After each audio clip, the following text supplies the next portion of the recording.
continue to persevere, and over time, those are the people who truly make it. Those are the ones who have the courage. Those are the ones who persevere through adversity.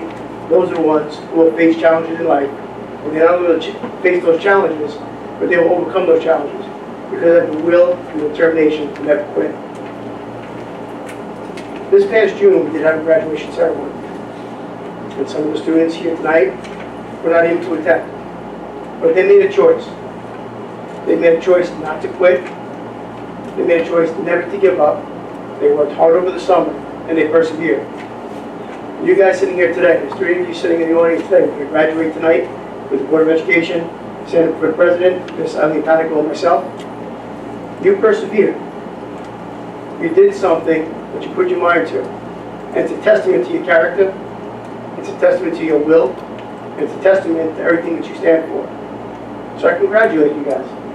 You know, you took that challenge. You could have quit. Because you could have said, I'm done. I'm done with school. I gave it my best. I didn't want to do it any longer. But you did. And that said a lot about you. It said a lot about your families. And your families and friends should be proud that you persevered this summer. And I congratulate you from the bottom of my heart. And I wish you guys well in your future endeavors.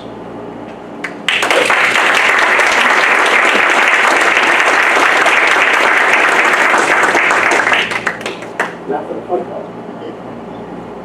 We're actually going to begin with our commencement ceremony for our August 20th class of 2019 graduation ceremony. This is taken right from the script that we use in June. One of the greatest honors that is bestowed upon a high school principal is the responsibility of certifying to the superintendent of schools and the Board of Education president that the students of Connecticut High School will receive their diplomas have met all local and New York State Department of Education criteria for earning a high school diploma. It is a legal certification and one I am confident in making here today. Therefore, Ms. Panico, I certify that every student who is to receive a diploma today, August 20th, 2019, has satisfied the graduation requirements of the State Education Department and the Board of Education, and therefore is eligible to receive a Connecticut High School diploma from the Connecticut Board of Education. I am honored and pleased to present to you members of the class of 2019.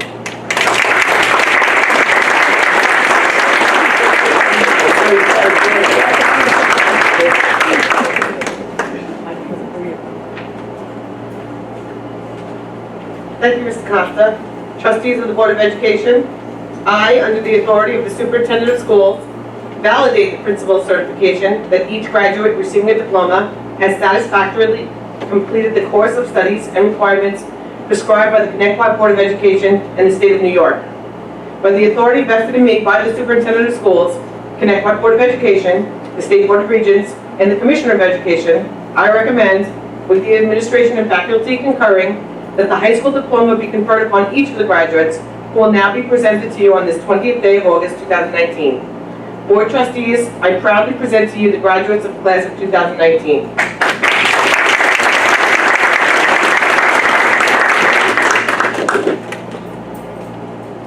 Okay, this time I'm going to call you by name. If you could, to hear your name, please stand up. Then come to the front. You're going to receive the diploma from Miss Ellie Panico. First one, Ryan Henberger.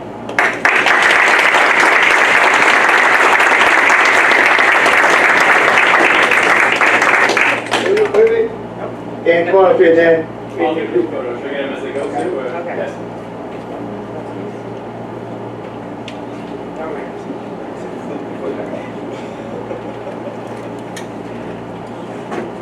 Next, Jacob Olson.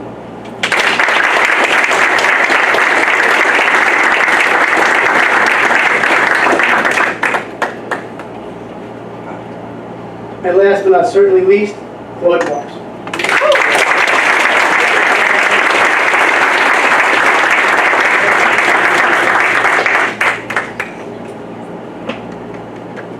And actually, Claude will be leaving. Claude, what's your ship out date? September 4th. September 4th? Claude leaves the United States Army on September 4th. Claude, we thank you for your service.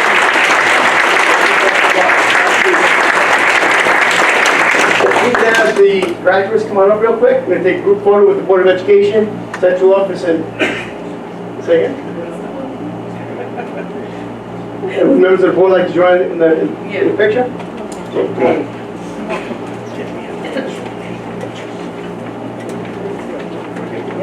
I'm sure I'll pay mine too.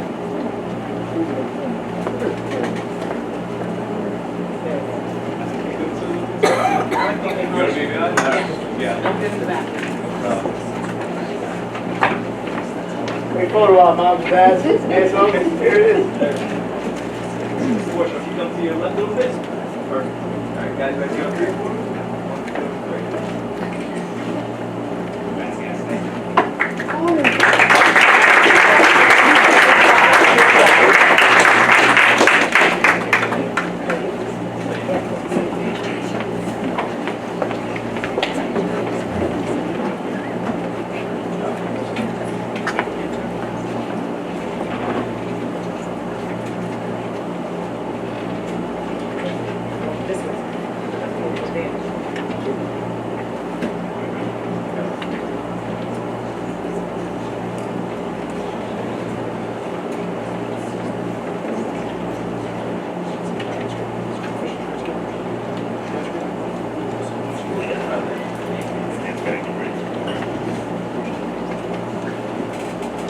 All right, once again, we don't have the tassel toss or hat toss, but if you brought your cap, feel free to throw it in. Congratulations, guys.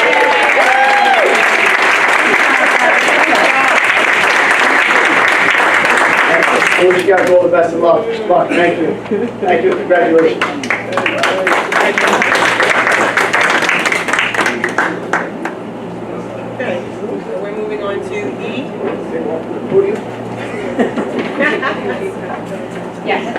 All right, so there are some changes to the agenda. Lisa, did you look that up, or are we gonna change everything? So I think you might want to have one more executive session to discuss it further. You want Clear the room now, or afterwards? it's up to you. You might want to go through your full agenda and that's it at the end. Okay, so then, but we still need to clear the other. You would have to go back. So, You can do that. You can go back. so we can skip those for now on the, yeah, You okay, can pull those, have the session in exec session, and then come back out. okay, all right, so that's what we'll do then? That'll be the change to the agenda?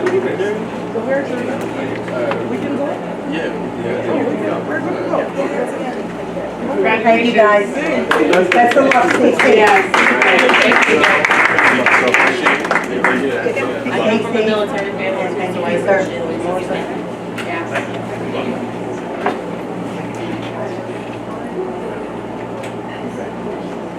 That makes me cold. I just want to pull clarity.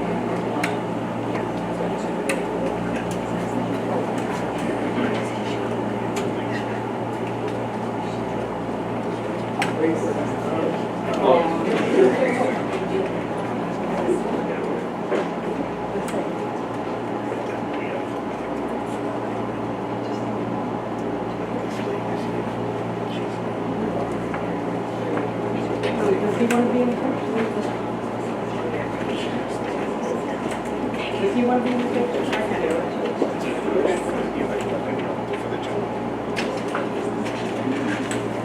Should we just we're gonna do a quick exec. Yeah. Go into exec session. I'd like to make a motion to go into exec session Discuss the. to discuss the employment history of a particular person. Perfect, yes. Can I get a motion? Motion. Second. All in favor? Aye. Okay. Actually, you're not doing the public hearing, you're doing the minutes, I think. All right, we're doing the changes to the meeting agenda first. Right, okay. Okay, so there are some changes. We're taking out on the consent agenda, right? No, is it the consent? Yeah, oh, and then do that part? Well, because we're doing the changes first. When you get, Oh. when you When we get there, we can do when you that? get to consent, you can do the. All right, going out. good. So we're gonna do the discussion with, okay, hold on a second.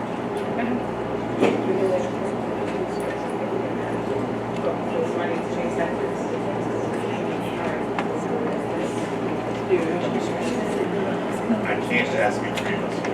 Okay, so we are doing some changes to the discussion items.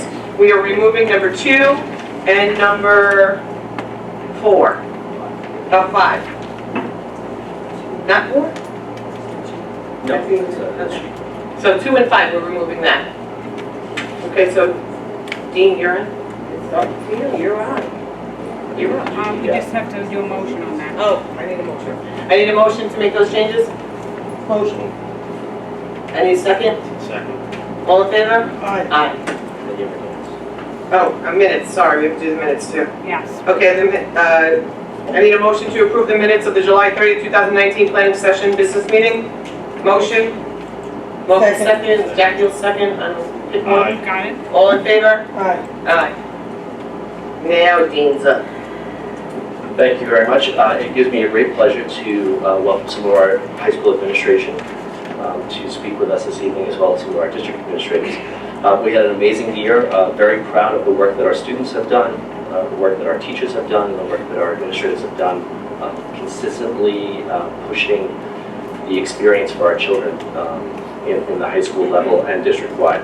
Tonight, we have our high school principal, Mr. Ken Costa, our director of guidance, Mr. Jonathan Macaluso, our chairperson for science, Dr. Mary Losing, our director of mathematics, Louise Berger, director of LOAT, Denise Hanaway, director of English is Christina Poppy, director of social studies and business is Margaret Ronai. First up is Mr. Costa and Mr. Macaluso to give you the high school statistic report for the 2018-2019 school year.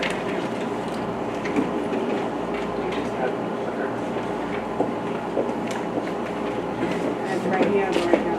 This? No, this is, I don't know what it is. But I can, yeah. So I gotta go out here. And go here, right? Which one? No. Up to this sequence? I can't see. Oh, there. Just going through it.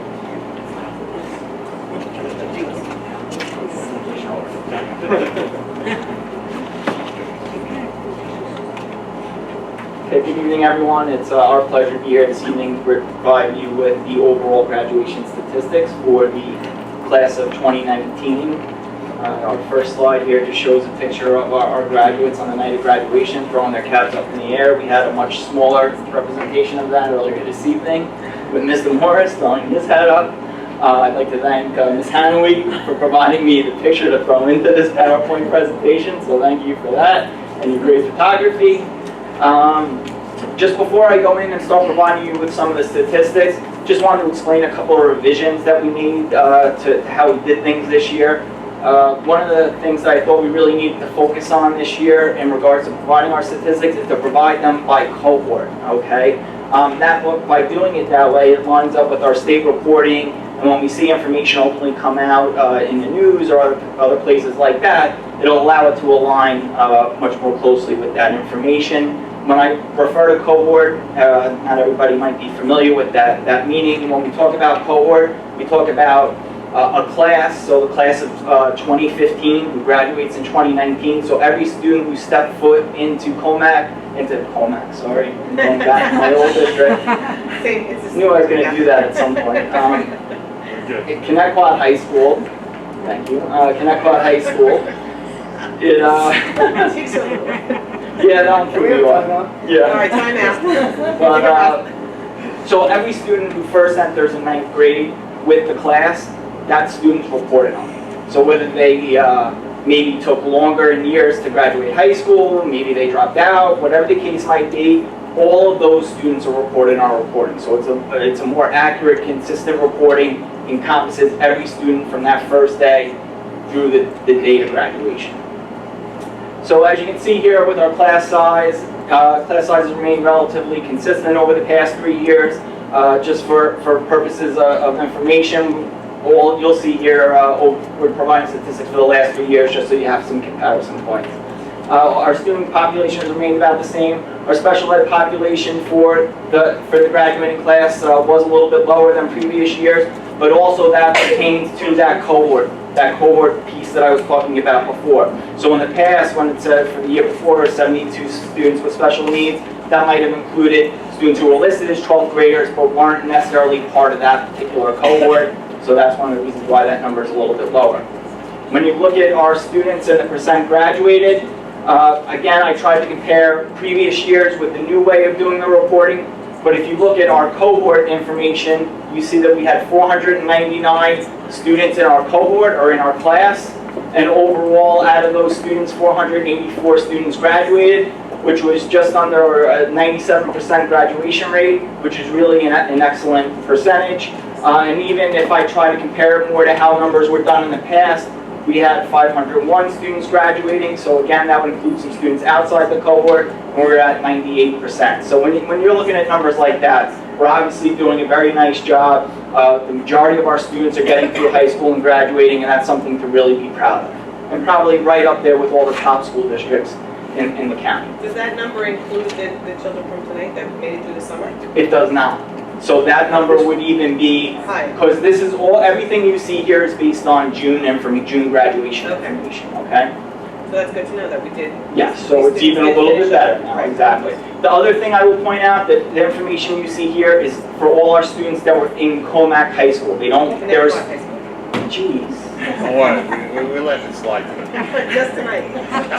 Next time you're getting 50 lashes. I worked so hard this past year not to mess that up once, and I've done it twice. Do it again. We're talking about high graduation numbers, so we're in Paris. Get it out, get it over with. There you go, thanks, Mr. Costa, I appreciate it. That was a good save. Yeah, but this does not reflect students that might be attending other schools that are still part of our district. So if they were attending a BOE setting or other things like that, these numbers that you see here, I do provide information and do calculate all of that, but I separate it between the high school and between the district. I would like to see those numbers with the BOCES graduates as well, because I'm Sure, an advocate for their trades. sure, no problem. I'm happy to do that. Thank you. We'll get there. So this next slide just reflects how we did overall with the different diploma types that our students received. And again, really impressive, and our students did really well. Overall, when you look at these numbers, again, 98% or just 97% graduated, that's outstanding. When you look at our Regents results and our Advanced Regents results, really encompasses a large majority of our graduates. You see that we only had 17 students who received a local diploma, so everyone else was either getting a Regents or an Advanced Regents diploma, which is really outstanding. When you total our two Advanced Regents columns, our Advanced Regents and our Advanced Regents with honors, we're at about 67%. So 67% of our graduates received an Advanced Regents diploma. And again, remember, that's including every student in the cohort, okay? So that is really quite impressive, and when you look at the 3-year comparison, that's the highest percentage over the past 3 years. So we're making progress, and we're really doing a nice job. Just so you know, the 3 in present went from 63 and 17, 64 and 18, 67% and 19. And then that's not that next year. And then you see we have 15 non-grads. Some of those students were actually here tonight who now How have many, turned there into was graduates. 6 or 7? 7 total that graduated over the summer, that completed the course and graduated over the summer?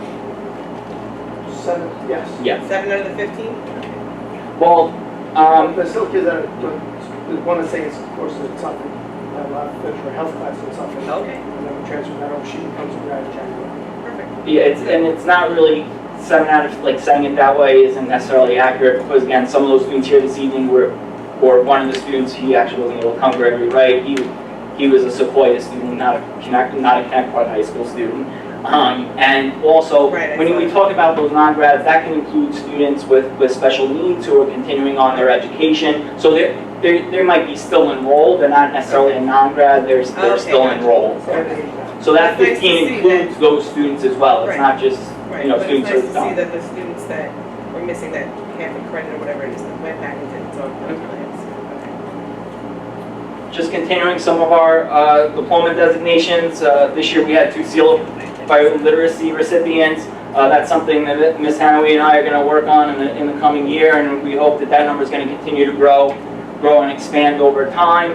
We had 80 students receive a CTE endorsement. The majority of those students are students who attend BOCES for half a day for vocational purposes and end up receiving the CTE endorsement as part of their work that they're doing there. We had one student who received a standalone mastery in math. We had 64 mastery in science, and then 18 mastery in math and science. Just so you understand, a student receiving mastery in math or science is a student that receives an 85 or higher on 3 Regents exams in those subject areas. Just now to change focus a little bit to some of the college-related information regarding our class of 2019. You can see that 159 or 160 students are going to 2-year colleges. Overall, about 55% of our students are going to 4-year colleges. So overall, 88% of our students are continuing at a post-secondary institution, which again, it is quite impressive. What this doesn't include, we also have about 10 or 11 students, I forget exactly, but 10 or 11 students who are going to be continuing on at a trade or vocational school or something along those lines. So, you know, that just adds to that number a little bit. I heard, and this just recently happened to us too, 4-year colleges, whether they're in or outside of New York, a lot of kids are going away, going the first semester, and then coming back home. Do we have data on that or no? I don't have it presently, but that is data that we can obtain through BOCES. BOCES does provide data on some of that, and they do a freshman to sophomore retention rate is what it's called. Yeah. And so we can try to access that information. I was on it actually today, and I was only able to see from the 2008 cohort in the system, but I think there are more recent current cohort information available there. So I have to work to try to obtain some of that, but I do see know if they too. went back to a local college or just that was it. It is something that down the road, if we wanted to look to purchase through our Naviance program also, you can purchase that as an add-on, and we'll be able to have that information every year for our students who are leaving and have a bunch of that provided. It's an additional cost. Yeah, exactly. But I've tried not to do that only because I know that we can try to get it through BOCES as well. So why pay for it if you can get it for free? And then, yeah, so segueing into the next piece here, I added this information regarding competitive groupings of colleges because, you know, okay, great, our students are going on to college, a large percentage of them going on to 2- and 4-year colleges, but what actual types of colleges are they going on to, and what does that look like? So I broke the colleges down into, or at least I covered 4 of the different categories that cover a large majority of our students.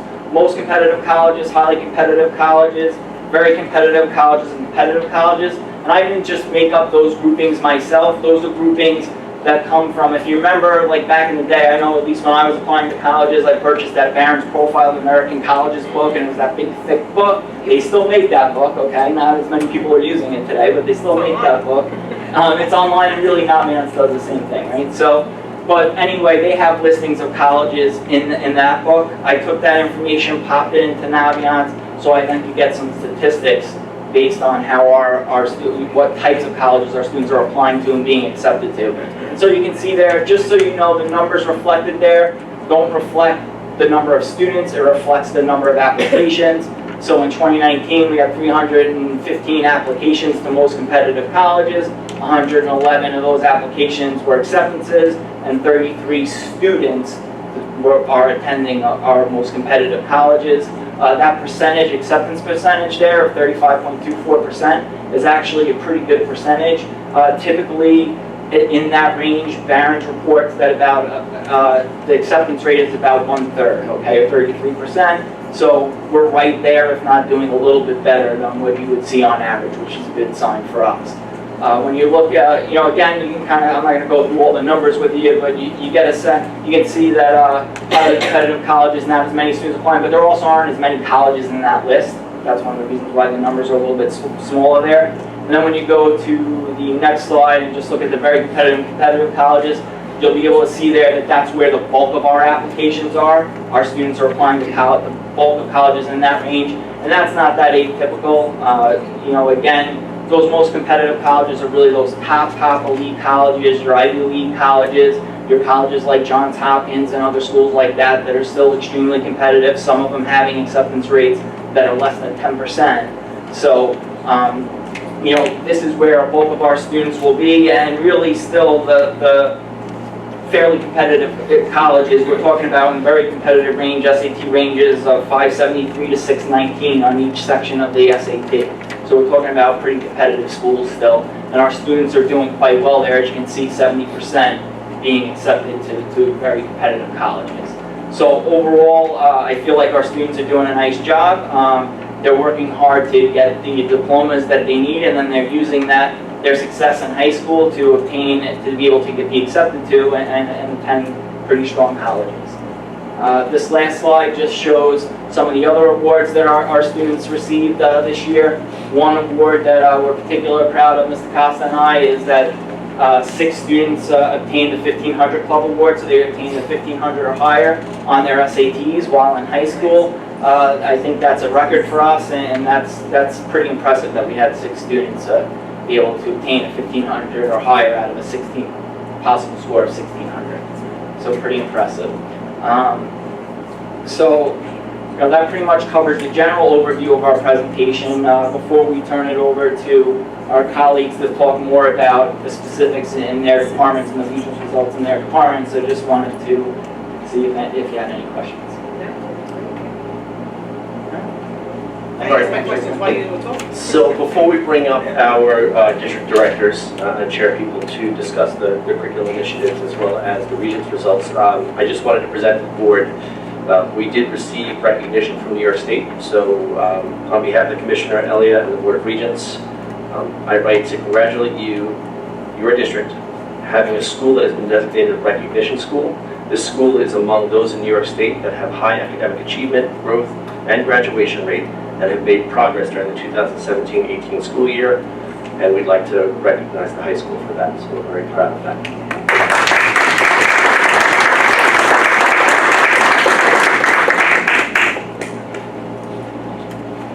Okay, at this time we'll bring up the district directors and chair people to speak to each of their different curriculum types.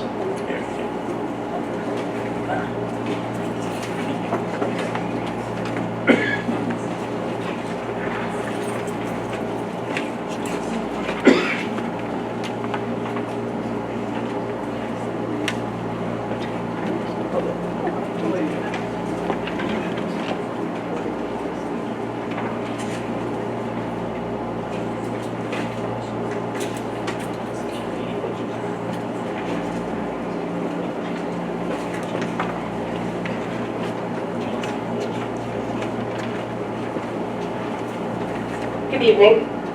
How are you? Flip through to our first slide.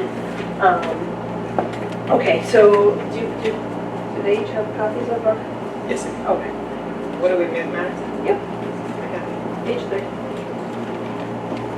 3. The first page is our results for June from the last 3 years for all 3 of the Math Regents exams. So something I just wanted to point out that is not on the slide was I gathered some data for Eastern Suffolk BOCES schools. So if we take a look at the Common Core Algebra 1, the first column, this year we had 94% passing rate.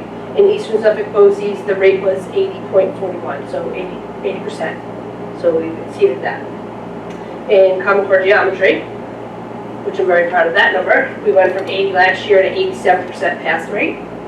And for Eastern Suffolk BOCES, their range was 80% passing.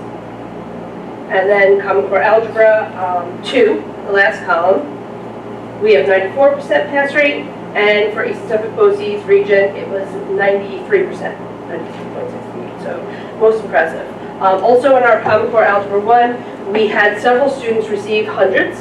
We have 8 students from Oakdale, Bohemia receive 100s. And we have 2 students from Rockhampton Middle School receiving 100. So that's something to be very proud of, and I know that will come at a later board meeting. And we also have 1 student from the high school that received 100 on the geometry regions. On the following page, we have our mastery rates. So for Common Core Algebra, we went from 32% to 40%, increased our mastery rate. Eastern Suffolk BOCES mastery rate for Algebra 1 was 23%. Again, another number that we are very proud of there. Common Core Geometry, we went from 11% to 20% mastery. And we're right about the average for Eastern Suffolk BOCES was 21%. And lastly, Common Core Algebra 2, we went from 10% to 21%. And BOCES, Eastern Suffolk BOCES region was 27%. So that is something that we are recognizing as a department, that we need to increase our mastery rate at Algebra 2. And the next page would be our AP scores. And those are our averages, so out of a 5-point scale. In AP Calculus, AB, the first column, this year, we went up a slight percentage. For 2019, the average of the score, 1 through 5, is 2.93. We went up slightly again in BC Calc, 3.88. Again in AP Computer Science and AP Stats. So across the board, all of our AP scores in all of the math and science courses, math and computer science courses have increased. So I'm very proud of that number as well. And lastly, some of the goals from last year, this past school year, and some to look forward to for next year. We have completed summer curriculum writing, K through 12, actually, in all of our math courses, region sending courses, I should say, and some of our computer science courses, which we have 2 new computer science courses coming out this year. We have another AP Computer Science, it's called AP Computer Science Principles, and we have cybersecurity starting this year. So yeah, it's a really good one, it's a lucrative job to get into as well. Lots of guest speakers for the kids this year. We are continuing to go over our new standards for implementation. They don't have a region's rollout date yet, but in the middle school, in the 3 through 8 exams, they will change in 2021. So our teachers are getting ready for that, seeing where the changes are, and seeing how to tweak our curriculum at that point. That's a continuing, we've been doing that for a while. Our Computer Science Academy Committee will continue to meet. This year we are going to hopefully have some of our students complete the Computer Science Academy, obviously going back, drawing upon the courses that they've taken since 9th grade. So we'll take a look at that. I just told you about the new courses we are planning, or I should say are implementing. We are going to start at the middle level, working on some unplugged and plugged activities for our math students within the math classroom, some activities for computer science lessons that tie into the math instruction that the teachers are currently teaching. So the current curriculum, and trying to expose our middle school students to more experiences and making that connection between computer science and mathematics. And the last bullet there would be a realignment of the high school math courses. We are looking to create another pathway for students to become accelerated. So pretty much in what we're talking about is if your student doesn't get accelerated from 6th grade into 7th grade, they will have an opportunity, and that's what we're going to work on with one of our consultants, myself, and our high school staff, as well as our middle school staff, where students double up so that they can take calculus, whether it be AB or BC, before they leave our high school. They will still have the opportunity to take another AP, the AP statistics course, but getting that calculus course and the pre-calculus course in is tough if you are not accelerated. So we're going to look for a secondary pathway where students can successfully meet the 3 Regents exam courses and then combine a hybrid type course for pre-calc and calculus at that point. So that's work that we're going towards this year. We've been talking about it with our staff. They're excited to figure out how this is all going to fit together, and it's also exciting for me to offer parents and students another pathway. Because when they're 11 years old, if they're not really sure whether they want to take calculus when they become 17-year-olds, now we have another opportunity for them to get on. And that's something we'll continue to update the board on as we go through that process. We're looking for some date in October to present to the board what our current acceleration pathway is and what we're looking to propose as we move forward into the future. I have a question. You talk about acceleration. You talk about general ed going into an AP class? So currently we have in 6th grade, students choose to take it's kind of like a 7th and 8th grade course together in 7th grade, which then allows them to take Algebra 1 in 8th grade. Is this just AP kids now or general ed as well? This is general education students. So we're looking for opportunities for more students when they're developmentally ready to take advanced placement courses to kind of do that. I just don't want to lose any general ed kids. So math is a What biggie for those schools? Well, giving them a solid foundation in 6th, 7th, and 8th grade for the basic skills that they're going to need to be successful in the higher level mathematics. Right. That's really our goal. Okay, good. So it's a win-win for more students. Perfect. Thank you. Are there any more questions for Matt? So I'm going to introduce Ms. Christina Poppy, our Director of BOE.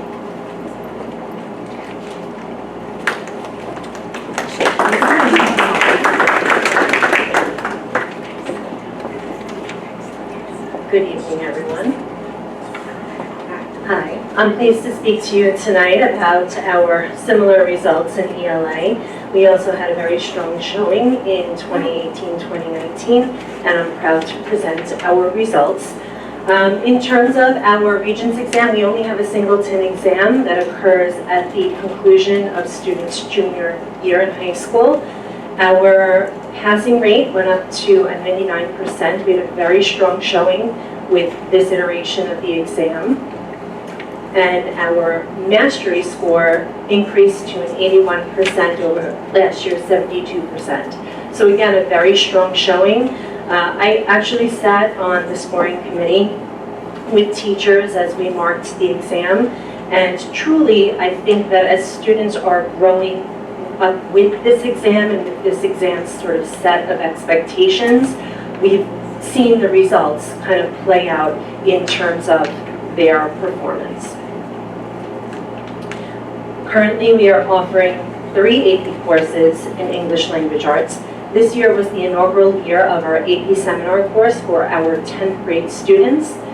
Those students averaged a 2.89, which exceeds the state average, so we're very proud of those results.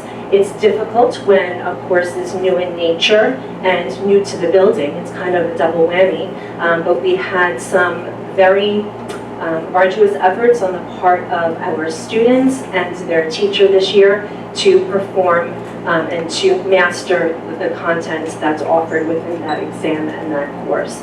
So again, a lot of pride, a lot of hard work and effort went into developing that course and executing that course, completing the components toward that AP exam in May. So they did a tremendous job, the students and the teacher.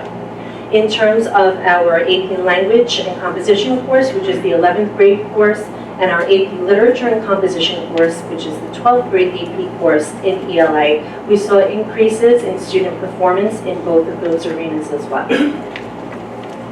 A really solid showing. Our goals, where we've been in 2018-2019, we're currently invested in a closer look at our next generation English Language Arts learning standards.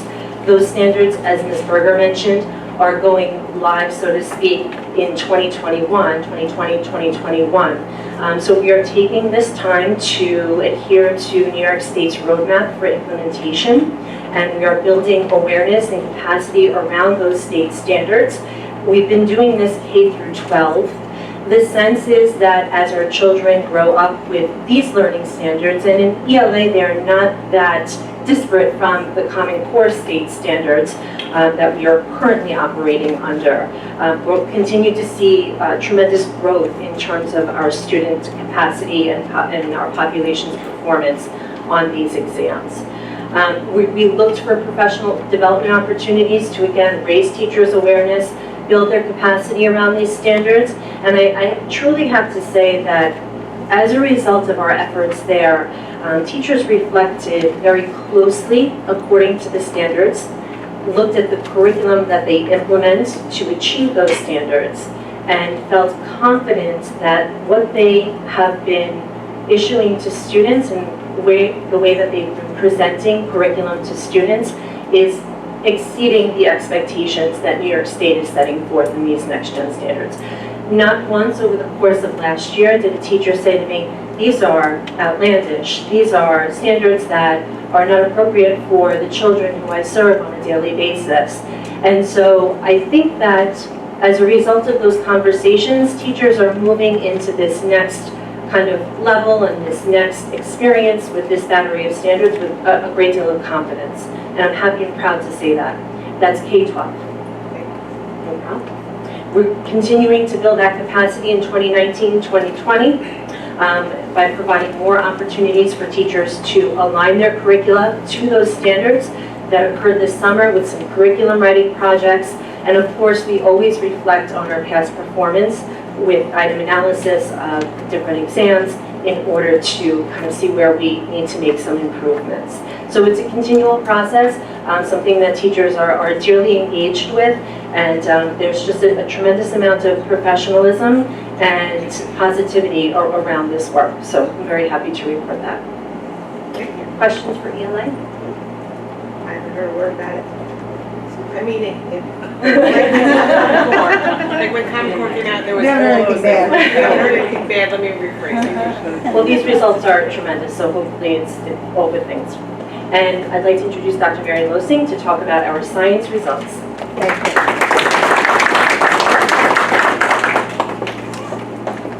Thank you. Good evening. I'd like to talk about our science results. We did very well this year. These are our Regents results. We have 4 Regents exams in science, so you can see that we're 90 and above in all of the different exams. 90 in earth science, went up to 95 in living environment, made a big jump up to 96 in chemistry, and 90 in physics. So I think any school would be proud to have results that look like that. In terms of our mastery rates, we are at 58% in earth science and 54% in living environment. And those are the 2 Regents exams that the vast majority of our students take in order to obtain the advanced Regents diploma. We're at 29% in chemistry. Chemistry is an extremely difficult test to get a high mastery rate.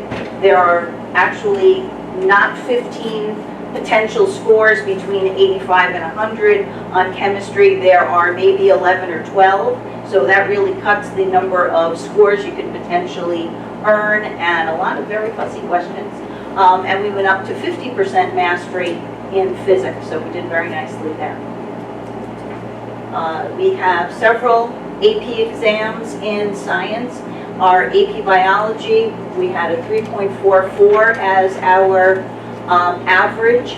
Chemistry, we went up to a 4. Chemistry and physics, I would say, are probably, physics C particularly, probably the two of the most difficult exams, along with calculus AP exams that we offer. We went up to 3.71 in physics 1. This was our first year of offering AP environmental science, and I'm really proud of the way the students did, and their teacher did a tremendous job in getting us over a 4 as an average in the first year that the course is offered.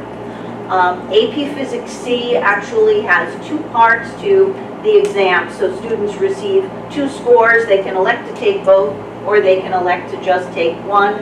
AP Physics C in mechanics is a 3.7. AP Physics C, electricity and magnetism, is one that it is so hard to do well on that section.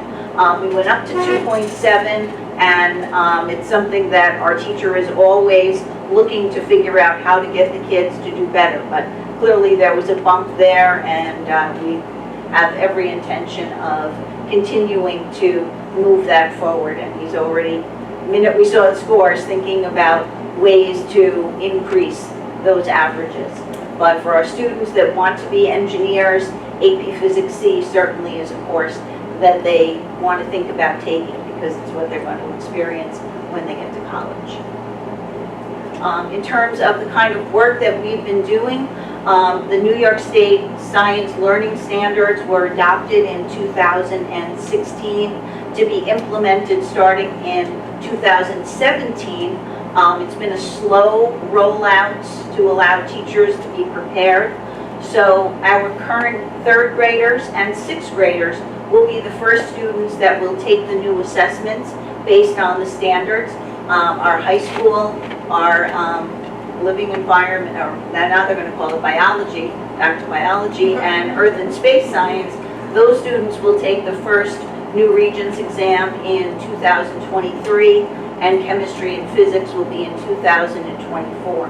so we have some time, but it's a lot of work to prepare for these new standards because they're not really a shift in content, a bit in earth science, but really not in the rest. It's a shift in the way you teach and taking students from listening to the teacher give information to having students figure things out. And that's the real goal, and to make them really own that material so that they will learn it, understand it, and hopefully consider a career in a STEM field, because certainly that's a growing concern. So we are focusing on professional development, on our pedagogy, as well as assessment, because the Regents exams that we currently have, as well as the elementary and intermediate level exams, will change significantly. And I was just up with the director of assessment in New York State, and he was talking about the differences. So the changes are going to be significant. And of course, we always look at our data, and our teachers are always looking and figuring out, based on how the students did, exactly how we can do better. Questions? No. My son is, you never see an unemployed physics teacher, I just have to say that. That is true. Physics is, And a technology teacher. So if anybody has technical skills, you will find a job, no questions, physics and chemistry and technology. and I have to say, my son is in 2 internships for his STEM work, doing automation engineering. Awesome. So I'm super excited that he already has 2 job offers. That's fantastic. He's a great. Definitely. All right, it's my pleasure to introduce Mrs. Margaret Ronai to talk about social studies. Thank you.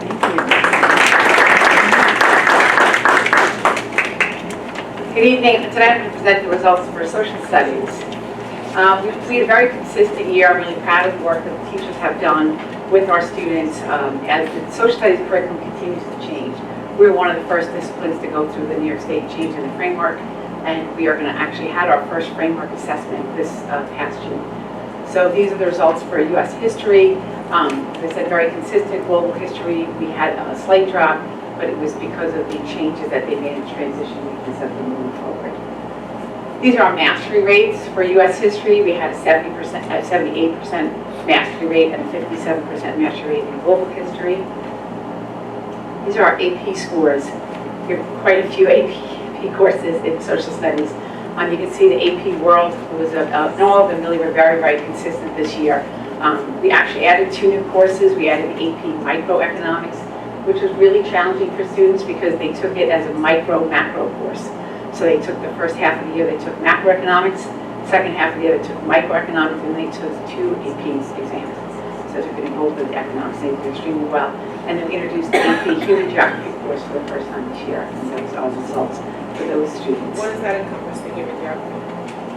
Some schools are using it as a 9th grade curriculum. It is talking about world events, the impact of the environment, geography skills, which is a big, big focus of the social studies now. So we had about a class of 9th, 10th, and 11th graders. So it's kind of interesting. And the social studies has done a lot of curriculum writing, as you can see, over the last 2 years. Last year we did extensive curriculum writing in microeconomics, human geography, AP government and politics, because the AP College Board had changed their curriculum standards, and the urban studies curriculum. We had worked on the AP Human Geography and microeconomic courses and how they were implemented this past year. We worked on professional development as we are aligning our curriculum and our assessments to the new Regents exams, and we certainly looked at our data, which is something the staff does exceedingly well. This summer, we've already written 5 additional curriculums. We wrote for grades 2, 4, 8, 9, and the AP Capstone Research, which is going to be a new course in social studies.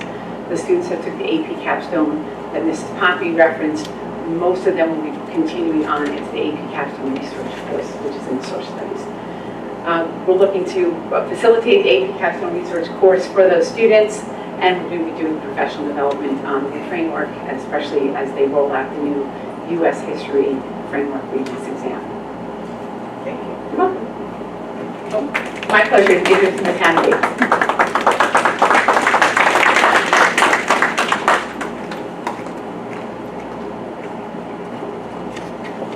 I'm a little shorter than everybody else.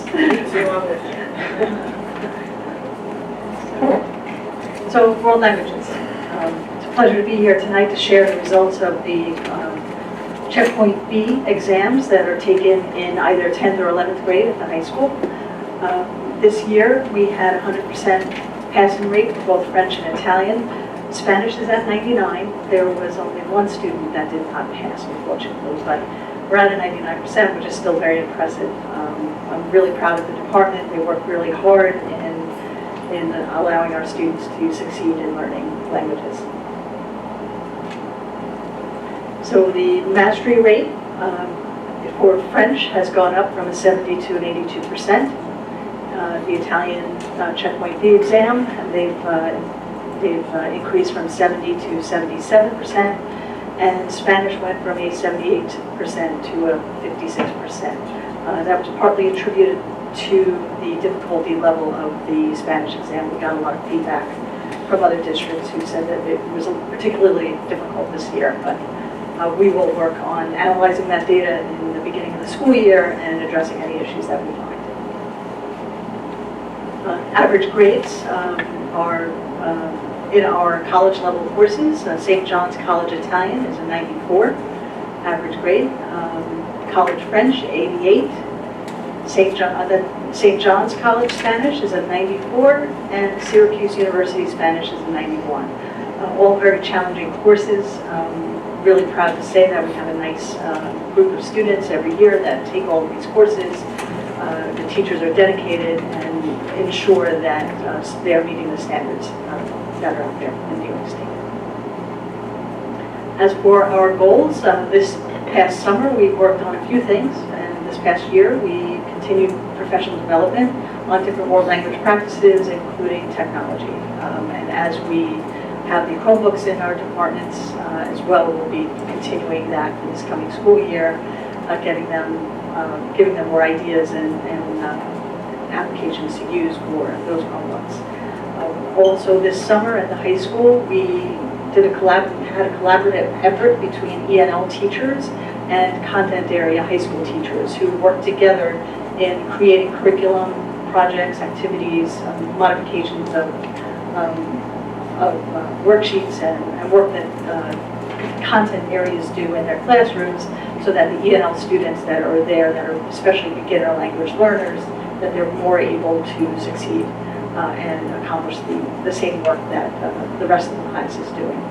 So they work really hard. I was really proud of them. We had English, science teacher, social studies teacher, along with 4 ENL teachers that worked together. So really proud of the work that they did, and that group will be sharing out to their respective departments all of the materials and work that they've done. So for this coming school year, at the end of June, at my last department meeting, I had a long discussion with the members of the department, and we talked about a department goal. And all of them, although I'm always proud to say that in their classrooms, as I walk in, the majority of them speak the target language. For most of the class, they felt that they should always improve that, and they should always try and strive to speak that target language more and more in that classroom. Because students, as they are taking a world language, they only get that world language for the 40 minutes each day. So when they leave the classroom, they sometimes don't have that opportunity to practice the language. So the more we use it in the classroom and less English, the more advanced their skill level will become. So really proud of that particular goal for this year, and we're going to start off the school year having that discussion and sharing some ideas with each other. Also, we are implementing the grade 3 Flex Lunch and Learn program, which is in the process of getting underway. I'm really excited about it. I'd like to thank the board for their support in this endeavor. Along with that, the Title IV program that we had created last year or used last year. We had an after-school language enrichment program in all of the elementary buildings. We're going to be continuing that and hopefully enhancing that a little bit to provide more students with language learning opportunities after school.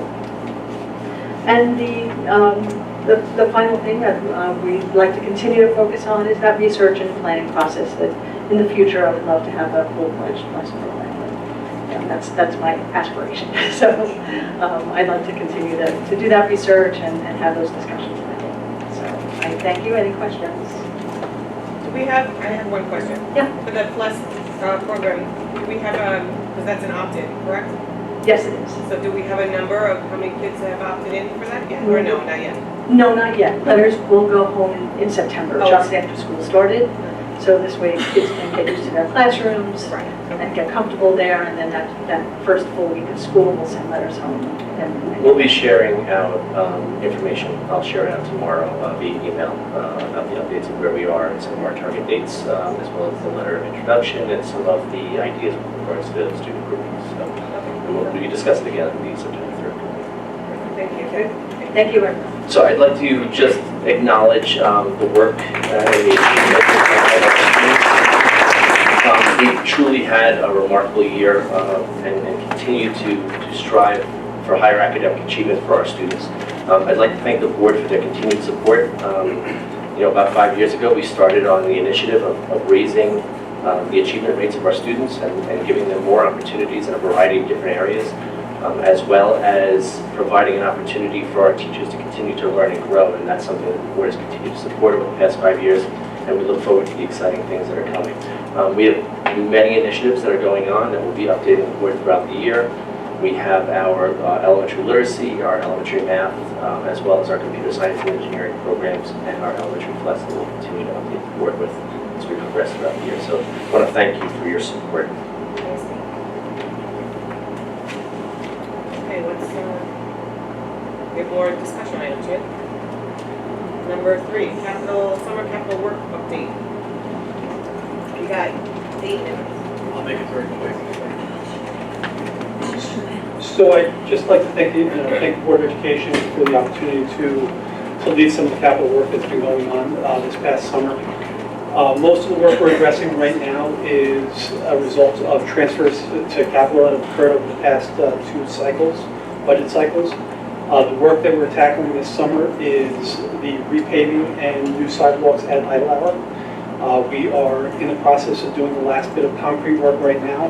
We're going to be paving on Thursday, Friday, so that the front of the building will be open for the teachers to return if they so choose, starting next Monday. At that point, the back of the parking lot will be done, so that building will be ready in time for the start of school, which is the goal, obviously, for all the work. Other work that's taking place, Slocum, we had a large project at Slocum where we abated the entire ceiling of the gymnasium and the stage. We put a new drop ceiling in there. That was a very large abatement project, about 5,000 square feet. They're in the process now of rehanging the ductwork and finishing out some detailed work on the stage surround that's required. That work should be done by the middle of next week. So once again, ready for the students when they return the first week of September. We also have work taking place at Cherokee. Cherokee is getting new heating in the 5th grade breezeway. That's been an issue since I arrived, and I've heard that it's been a problem for probably 20 years when that back hallway was designed. So we had to remove the ceiling. We're adding additional heating units to satisfy the needs of the breezeway. Once again, that work will be done. We may have to open it up in the evenings a couple times in September in order to finish the work, but it won't impact students or staff at all. So that will be done also in time for the start of the school year. I think the big things that really need to be talked about, or at least should be shared, is where we stand with the 2019 project and some of the things that we've been discussing in respect to that. On Monday, yesterday, the architect was able to submit the plans to SED for the playground works as well as the turf infields at the high school. So right now, the anticipated turnaround at SED is anywhere between 2 and 4 weeks. With that, mid-September, we should have approval.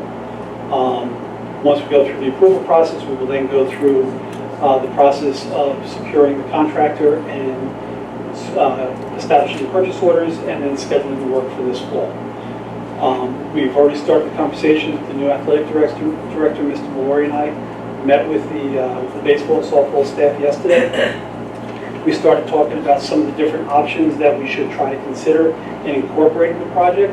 Whether or not we bring them to the board for approval in the first stage of work will be dependent upon the pricing that we get.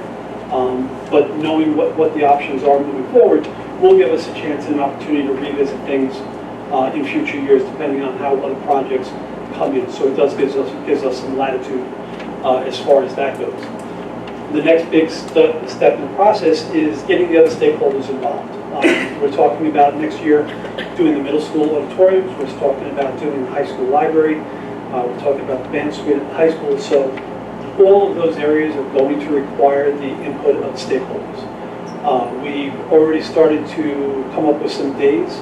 We're going to reach out to the various directors and propose different meeting times. I believe the 20th, September 20th and the 25th are the first dates we're coming up with, so that we can actually start fine-tuning the details and make sure that the end users can understand and appreciate what the thought is going into it, and make sure that we can incorporate as many of their thoughts into the final product as well. As we have those meetings, obviously there's going to be quite a few give and takes and some dialogue. I will be sharing that with the Board of Education, and I actually just had a quick conversation in the lobby earlier with Syntax, and we're going to be establishing something on the website where we're going to be able to post pictures, we'll be able to post updates. Some of the information that I forwarded through the superintendent last week to the board, we can start incorporating that so the community can see where we're at as well with these projects. So, I just have one question. sure. The Slocum sidewalks, those getting done through the state? Two different things. There was a proposal a couple of years ago from the town of Islip. Yeah, but they wanted us to take half. Didn't Doug Smith? Maybe I had the wrong conversation. I'm pretty sure Doug said that the state was going to do the sidewalks for Slocum. I don't know about that. Nothing? No, I don't know. All right, I'm cool. Yeah, and if you can put them in contact with me, by all means. Absolutely. A large number of the sidewalks. It might have been a different conversation I had. But a large number of the sidewalks were just replaced by the project that's going on over in Ronkonkoma. Yes, I did see that, the walkways were ADA compliant now. Actually. Yeah, well, the one corner of Pamlico and Johnson. Correct. I saw that was done. But I didn't know if that was through the state, us, or... I think that was Public Works as part of the project where they replaced That's the not water. our property, that's their property. Right, and this past winter they replaced water and gas lines. I did see that. And they did a lot of damage to the roads, so they I know, they repaved the whole thing. Correct, so that was my understanding as to that part. Okay, all right, thank you. Absolutely, thank you. Okay, next discussion item is the immunization law change. Yes, and that's going to be Ms. Manzi who will speak directly to that. Just want to offer a brief update. On June 13th, Governor Andrew Cuomo signed legislation removing non-medical exemptions from school vaccination requirements for children. The U.S. is currently experiencing the worst outbreak of measles in more than 25 years, with outbreaks in pockets of New York primarily driving the crisis. As a result, all non-medical vaccination exemptions, many communities across New York have unacceptably low rates of vaccination, and because of that, Cuomo is now saying that there is they're removing the non-medical exemption. We just wanted to show this out, let you know that this is not a district initiative, more so this is driven by the state.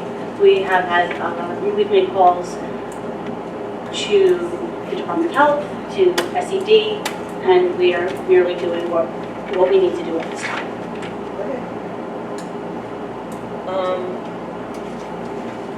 That's it, on that one, discussions, right? Okay, so we're gonna suspend the business meeting. Wait, I got my little notes here. I need a motion and a second to suspend the business meeting. Motion. Second. I need a motion and a second. All in favor? Aye. I need a motion and a second to convene the public hearing on the code of conduct. Motion. Motion. Second. Second. All in favor? Aye. Ms. Gail Santo, you're up. You got about 7 minutes. No, I'm just kidding. You have 10 minutes. All right. You're giving me a timeline. That's okay. No question. I don't see. Good evening, good evening, thank No, you. it's on here. Well, Ms. Henry will be happy. I gave you a succinct synopsis of the changes I did read and the revisions to the code. Allow me to, good evening everyone, allow me to say that I had convened a multidisciplinary committee, and we used the New York State School Board's assessment as a template and a guideline for our revisions. I identified the themes. Oh, I had to clicker, I apologize. Where, can we make this go to slideshow, please? Thank you, let's go back. No. Okay, I'm sorry. I can't get to the second slide. Themes, can you see it? If you go to the back, where it's not the meeting. It should say themes. That's the wrong slide. Do you have a PowerPoint, ladies and gentlemen? Is the second slide themes? No, it's revision. It's revision, the second one. Oh, it's a public hearing, so. Okay, so allow me, I'll just speak to the themes, okay? There are 4 themes that are identified in the revisions of the Code of Conduct, which parallel with the district's initiative of mental health and development of student, or improvement of student behavior insofar as teaching to social emotional skills. The themes that are identified will be, or have been, student behavior and responsibility, individual rights of protected classes, staff support and understanding experienced trauma can influence a student's behavior, and then also all the essential partners in the district and community provide examples of modeled behavior and then most importantly, assist in teaching alternative responses. So what do those themes mean? I will identify them as they're inputted into the code. Student behavior and responsibility. So in the revisions, under behavior, gender expression, gender identity, relationships, and respect.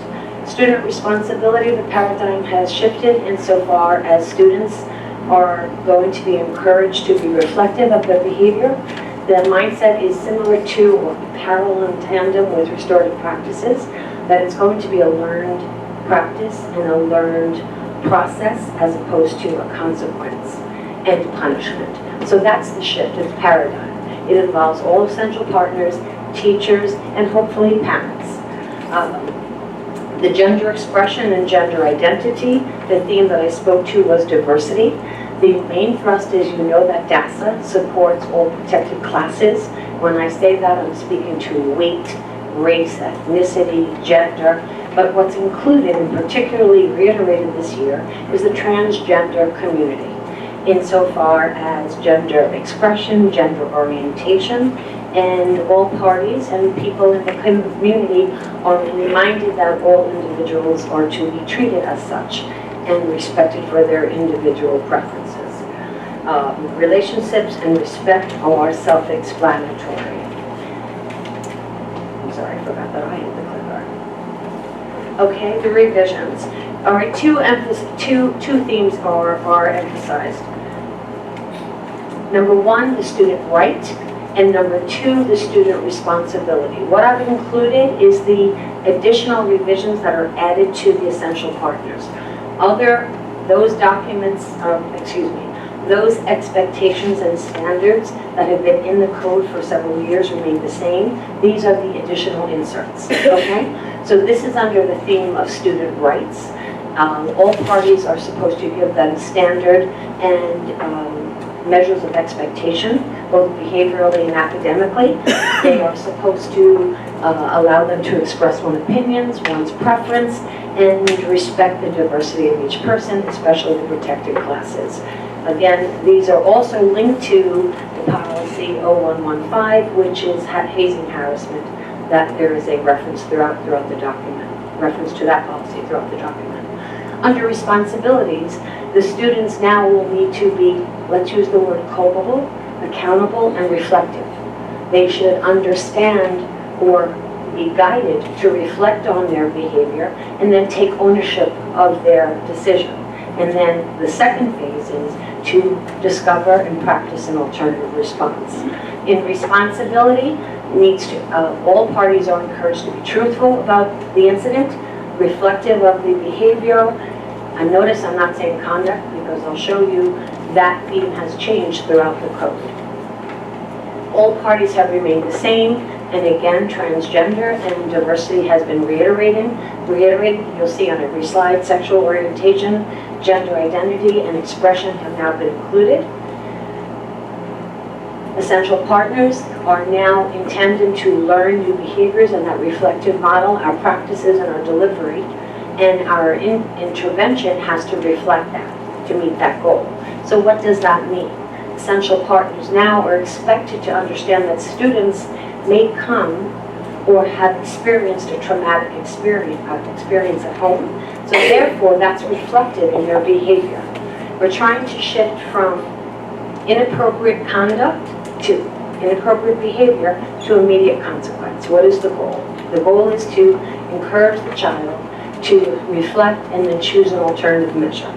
So we must construct a method, a delivery system that meets that goal. So that requires that staff, support staff, and all essential partners have the same goal in mind, and when interfacing with students, remember that. Principals and other administrators then to support that initiative need to change their paradigm. Promote trauma-responsive approach to addressing students' behaviors by supporting professional development and insofar as aligning with restorative practices and learning new behaviors. Also, initiatives in resolving conflicts, conflict resolution. So again, the whole theme is student ownership, student responsibility, student reflection for growth as opposed to consequence. Okay, and I really spoke to this slide already. Superintendent and the district, as well as the Board of Education, are expected to uphold these practices, model these practices, provide a budget that supports the infusion of these practices and the subsequent staff development that would be needed. There would be expansion with the mental health staff in meeting these goals. What you will see throughout the code as well, as I'm speaking to promoting student awareness and alternative responses, the paradigm shift from penalty to consequence has been embedded. The paradigm shift of misconduct to misbehaviors has been changed. So you'll see the subtleties in that it correlates with the state education department's mental health initiatives. And as you are aware, I collect data on a monthly basis of those students that are at risk. And unfortunately, K through 12, we have students in the elementary school that have been hospitalized. We have students in the middle school that have been hospitalized. We have students in the high school that have been hospitalized, not for physical needs, for social emotional needs. When they are treated and met with counseling, they return to school. 99.5% of them return to school. So we must have the mechanisms, the understanding, the heightened awareness, the training and delivery and guidance to help these children choose alternative methods, because it's not like often what the message is, it's not a choice of the child's reaction to their experience. So if you interview and if you're astute, you can help the child adapt, respond, avoid, but learn appropriate behaviors so that their life is safe, their experience is safe, their experience in school is positive, and they're not being excluded. That's the goal. So I just said everything that's on that slide. So trust, okay? How'd you like that? That was quick. That was good. Okay? Trust me. You can breathe. I think you go read it. Okay, exactly. Well, I'm not being facetious, No, I but know. truly that's the thing.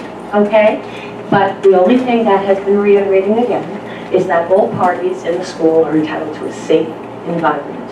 And our responsibility, I did go quickly, that the theme of civility and relationships are also being reiterated and emphasized insofar as allowing people to have a safe, moral school environment. So I won't use the word zero tolerance, but where we are still stringent is that when any child or any person, either on the school grounds or off school grounds on school events, are posing a potential risk to any other party, then we respond accordingly.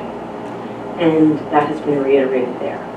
Lastly, the other emphasis is, and members of the committee also reiterated, that the challenge herein is that, remember, it's not just students. When there's a school event, particularly those off campus, sometimes there is behavior that is not well modeled for our students. Did I say that tactfully? That was politically correct, right? So what we're trying to do is, excuse me? No, I didn't look at anyone, I'm just scanning the room. No, you said it PC. Yes, okay. What we're trying to do is that how can we ask our students to conduct themselves in a manner in which is appropriate and safe, and productive for them when perhaps adults or visitors or spectators are not conducting themselves in an appropriate manner. So the reiteration here is that the policy is aligned with the hazing, harassment, and bullying policy. And whether on school grounds or off school grounds, any school-related activity, the district has a right to intervene because it influences the child adversely, right? And I already spoke to penalties are now construed as consequences, so it's a paradigm shift. You can read that. And, oh my goodness, look how fast. All right, that was great. They're like 8.5 minutes, right? Yeah. 9, but we're good. Oh, what is that? How is that? Synopsis? Okay. Public comment. How did I reduce my slides, Mr. Reza? Okay, great. Okay, all right. Thank you. Do you have any questions? No, I don't have any questions. We still have to discuss it.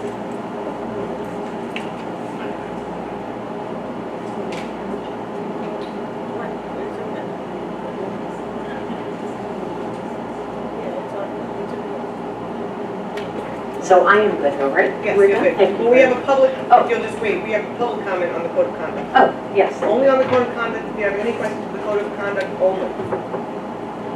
Only like 16 times I said only. No? No questions? I already had a conversation in the article with some student parties, so I think they're informed. So then at this time, we can adjourn the public hearing. Where's my little notes? I need a motion to adjourn the public hearing on the code of conduct. Motion. I need a second. Second. All in favor? Aye. Aye. Okay, Thank you. Thank you. thank you. Now I need to reconvene the meeting? Yes, Was it? yes, What? It's not? Ms. Santo, Yeah. Who's calling? Oh, over there. I just want to take a moment to thank Ms. Santo for her time Oh, putting together the code of conduct as well as all the preparation on the new immunization laws from New York State. She's spent, I can't even begin to tell you the amount of time over the summer on both projects, and I just wanted to thank her. thank you. So I'm going to reconvene the business meeting. I need a motion in a second. Motion. Second. All in favor? Aye. Aye. That was a good one. Okay, now we're up to the public comment on the agenda items. Have at it. Oh, I have to read my statement. Everybody knows this. Everybody who's here knows this one. This section of the agenda gives the Board of Education an opportunity to recognize persons who wish to raise a question or make a brief statement on items related to school matters. The time available will be limited to 3 minutes for one or more topics. Persons wishing to speak are asked to adhere to the following guidelines: step to the podium, address the board president only. You may address one or more topics in the time allotted. Individual employees, parents, or children should not be identified by name, title, position, grade, or building. The board has the final decision to determine the length of time, the appropriateness of the subject being presented, and the suitability of the time for such presentations. Hi, I'm not saying your name. Lisa Kennedy, in case you don't know. I actually have a question for John, if I might. It came up last meeting, and Linda said there was going to be a question and answer on the website. Somebody last meeting had asked about the doors, that they were supposed to be going in this summer. And there's nothing on the website yet. No, and I have had conversations with Mr. Flynn, Director of Security. When it comes to security things, that information, Are the doors getting done? yes. Okay. But beyond that, Mr. Flynn is not here tonight. He really asked that no conversations be taking place regarding security because, one of the Will the big... doors be completed before the end of the summer, before the students return? I'm not going to comment before. I was told specifically not to comment unless the board requested, but I do not believe security initiatives should be discussed whether or not they share the community or the public. I'm just going by the last meeting. Dr. Adams had said that somebody had questioned about the doors, and she had said that there's going to be a question and answer, and that would be up on the website. So that's why I'm asking. So it wasn't up on the website, is that what you're saying? So that's why I'm asking. Yeah, so I think one of the things that Mr. Allen is saying is that when, I understand the security issue. yeah, so I think that was the conversation. Just make sure that We will talk to the superintendent about it, and we will try to get as much information out as possible. Not to be difficult, I'm sorry. Thanks. Anybody else? Going once, going twice? Sold. Okay, what's next? Hold on.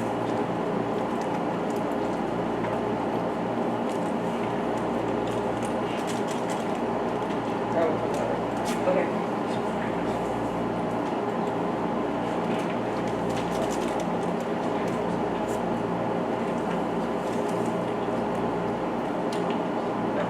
All right, now that's it. Thanks. All right, so schedule, we're going to L, recommended actions, personnel matters. Schedule 1, resignations, terminations, leaves of absences. All in favor? I know, I need a motion and a second. Motion. Second. All in favor? Aye. Aye. Schedule 2, appointments, tenure, salary changes. Motion and a second. Motion. Second. All in favor? Aye. There was no changes. Okay, financial matters.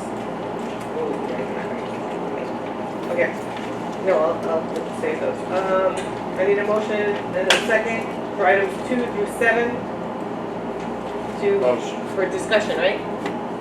No. You get a first, second, vote, First and and then second vote. discussion. Oh, okay, Yeah. first, okay, so I need a No, motion and a first, second, second and then for items 2 discussion. through 7. Motion and a Motion. second. Second. Okay, any questions from the board? Discussion, no? Okay, all in favor? Aye.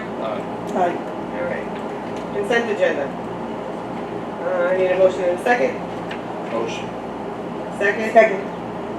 Okay, we have some changes on this and some discussion. So, are you ready, Mary Jane? Yes. I'm We're gonna pull type number them in. 5 for a separate vote and a little discussion. We're pulling 7, 8, 9, and 10 and tabling them. No, that's 7. Yes. 7. Yep. Pulling that as 7. Yeah, apparently. Yes.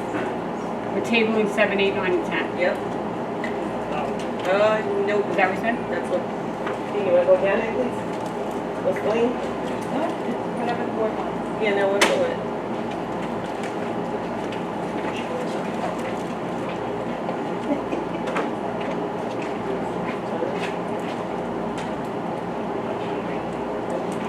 We're pulling it. All right, so Right. pulling 5 and then tabling 7, 8, 9, and 10, is that Yeah. correct? And I just have, I know, listen, I know. I think you're.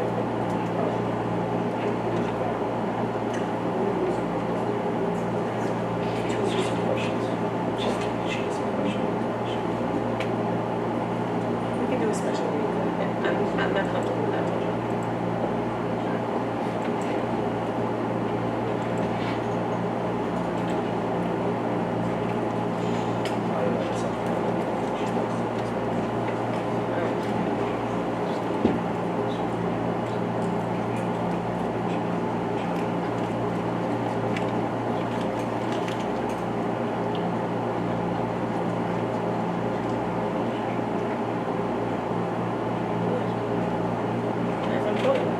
All right. Okay. So, Linda's not here, but on the consent agenda, you had, where's the consent agenda list? It's not. Okay.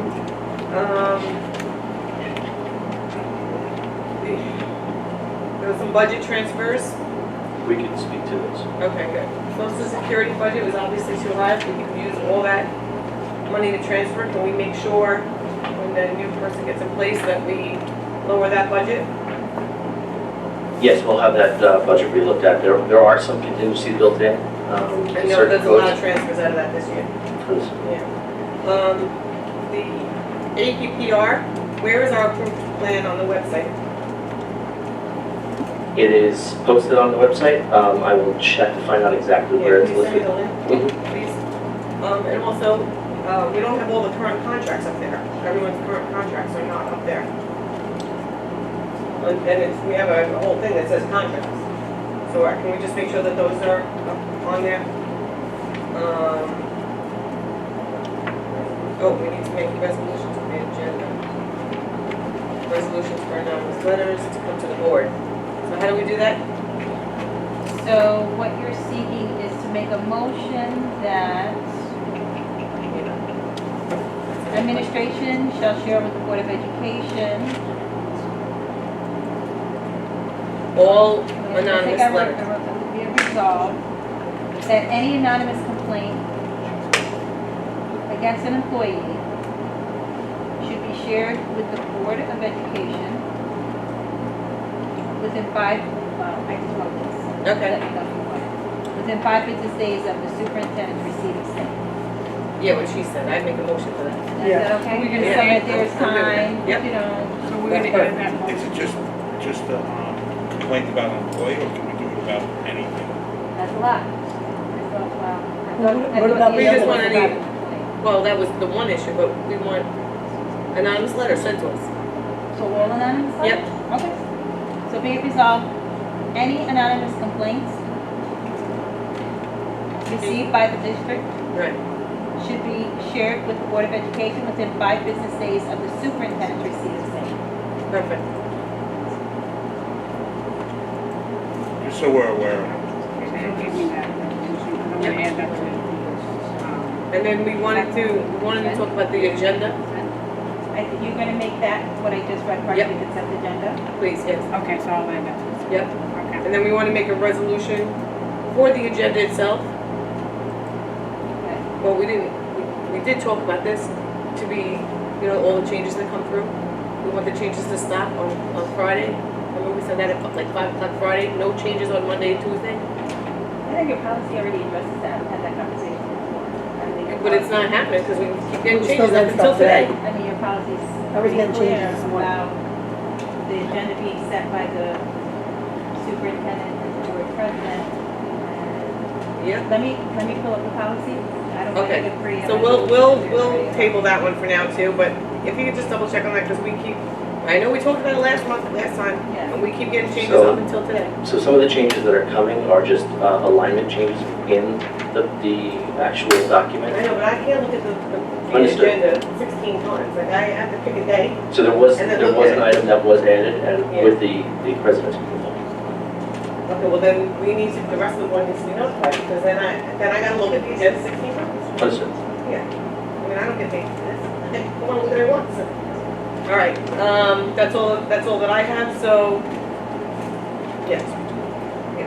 So we pulled number 5 for separate agenda. First, let's And just then we approve add the rest of them yeah. for a separate vote.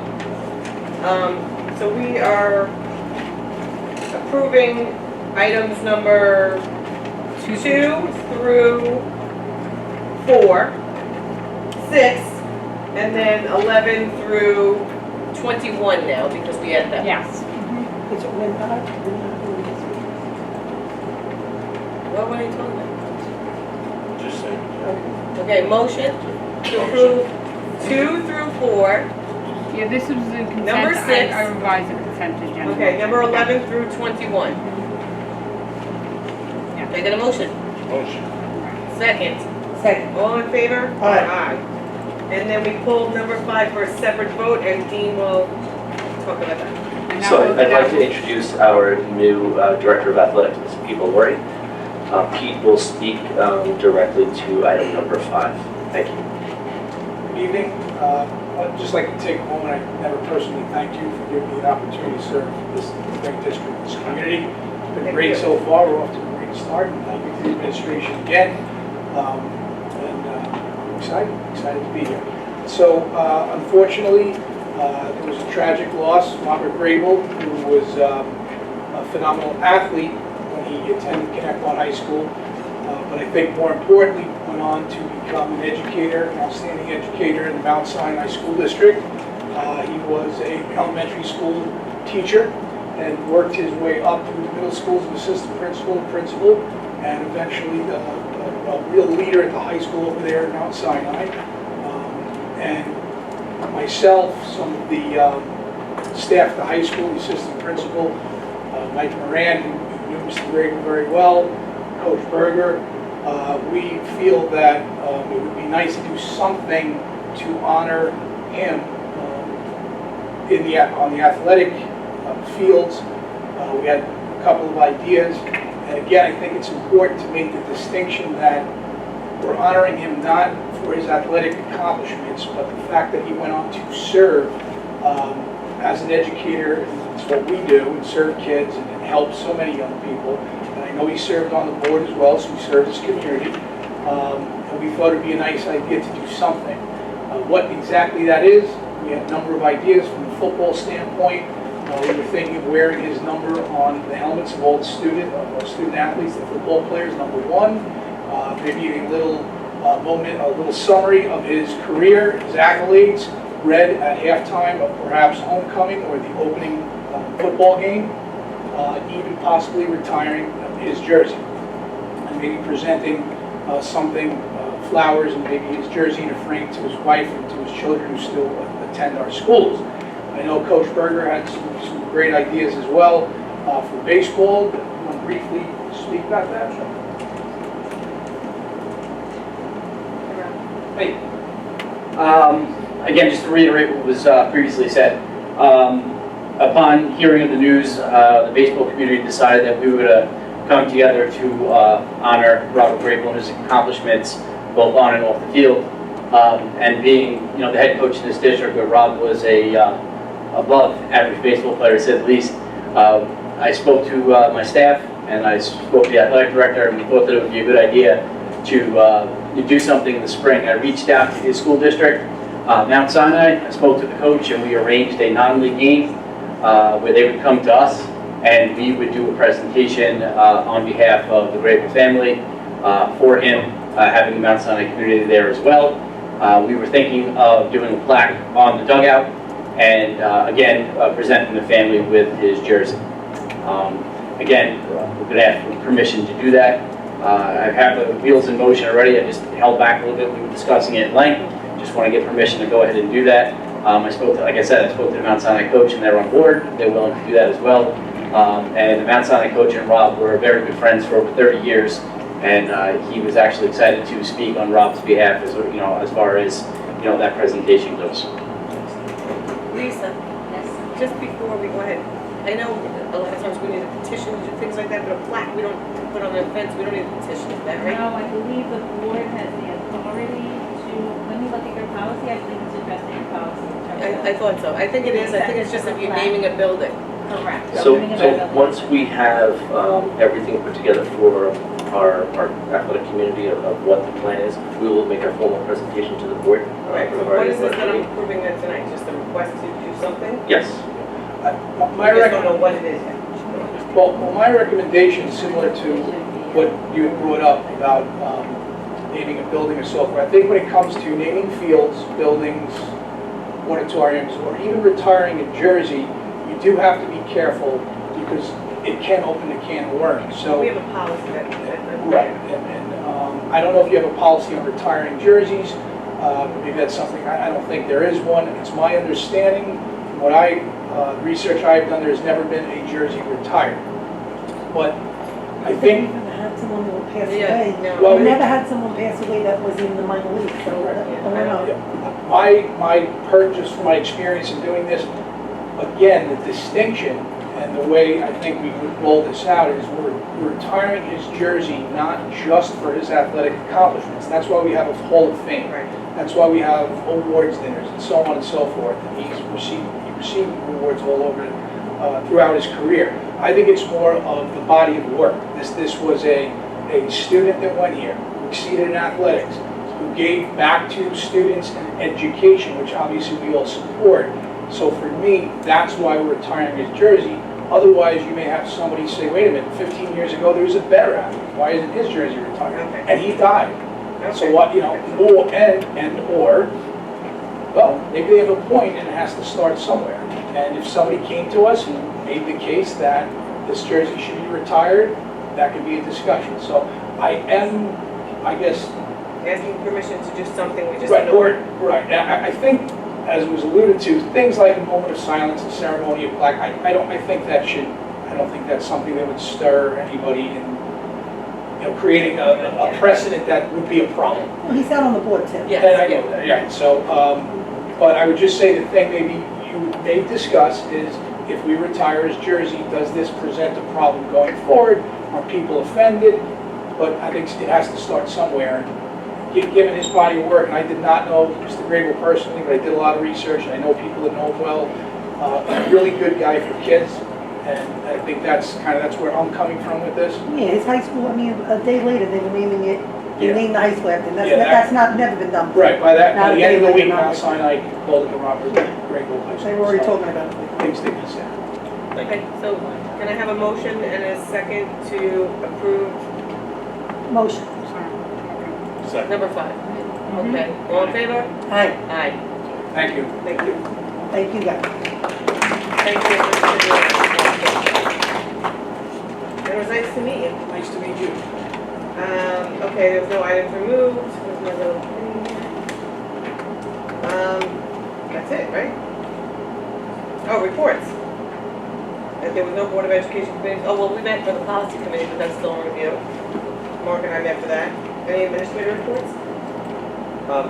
Just one, we've done a tremendous amount of curriculum writing over this past summer, so I'd like to thank our staff who donated and volunteered and was paid for many hours of work. We're excited about the products that are produced and what we're rolling out this year for our students. In addition, we do have spots open in our UPK, so we'll be sending out some information to our community. So if you know of anybody who has UPK students, we do have spots available. It is a half-day program. We have 6 spots available. But we'll be sending out that information. Anybody else from the Board of Education want to say anything? I think Monica. Oh, Monica, sorry. Just wanted to mention that we had our ice cream social, our SEPTA ice cream social last week. It was well attended. I wanted to thank Jackie as well as Mylan for attending, as well as various administrators throughout the district. It was a lot of fun. We had a great turnout from students, from families, and it was a nice time to meet everybody in a more informal setting. So thank you. Thank you. Anyone else? Board of Education? Public comment? I'm going to do the same thing that I said before, that whole big long thing. I know, I'm just saying, it's the same thing.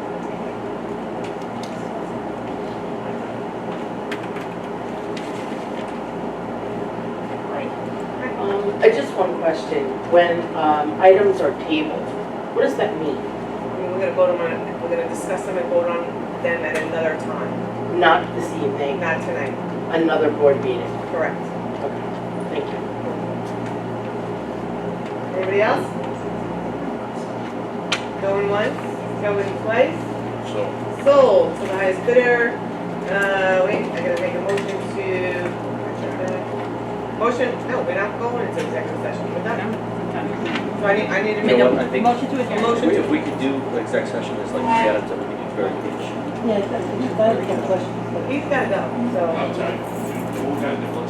all right. Okay, so we're making a motion for executive. All right, I'll make a motion for the Board of Education to move into executive session in accordance with open meetings law, section 105F, employment history of a particular person, confidential and exempt under open meetings law, to seek the advice of the board's attorney. Motion, Motion. second. All in favor? Aye.